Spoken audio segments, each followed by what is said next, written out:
টাকা দান করতেছি ফিলিস্তিনের গাজায় আপনি পৌঁছে দিবেন।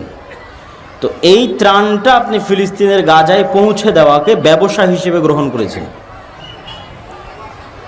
এই ব্যবসার হাত বদল হতে হতে ফিলিস্তিনের গাজায় যার কাছে পৌঁছবে তার পর্যন্ত পৌঁছতে পৌঁছতে এই টাকা শেষ হতে থাকবে।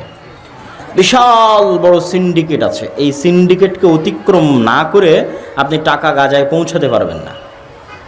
তো এই যে সিন্ডিকেটের মধ্যে যতগুলো মিথ্যুক, ধোঁকাবাজ, গাদ্দার, অন্যায়পরায়ণ, জালিম বসে আছে, এরা সবগুলো মুসলমান নামে পরিচয় দেয় নিজেদেরকে। মুসলমান নামে পরিচয় দিয়ে নিজের আর এক ক্ষুধার্ত মুসলিম ভাই গাজায় পড়ে আছে, ওরই স্বজাতি, ওও ফিলিস্তিনি, ওর ভাই ক্ষুধার জন্য কাঁদতেছে, পানির জন্য কাঁদতেছে, তারপর সে টাকার সাথে নিষ্ঠুর। সে লাভ ছাড়া, সিন্ডিকেট ছাড়া একটা টাকা গাজার মধ্যে ঢুকতে দিবে না। তো রক্ত বেচতেছে না, রক্ত বেচতেছে, রক্ত ক্রয়, রক্তের সাথে ব্যবসা করতেছে, মুসলমানের রক্তের সাথে ব্যবসা করতেছে। তাহলে যে ইসরায়েল বম নিক্ষেপ করে হত্যা করতেছে ওর মধ্যে, আর যে একটা ত্রাণ গাজায় পৌঁছবে তার জন্য সিন্ডিকেট তৈরি করে রেখেছে, তার ইনকামের জন্য, তার ব্যবসার জন্য, তার মধ্যে কি পার্থক্য?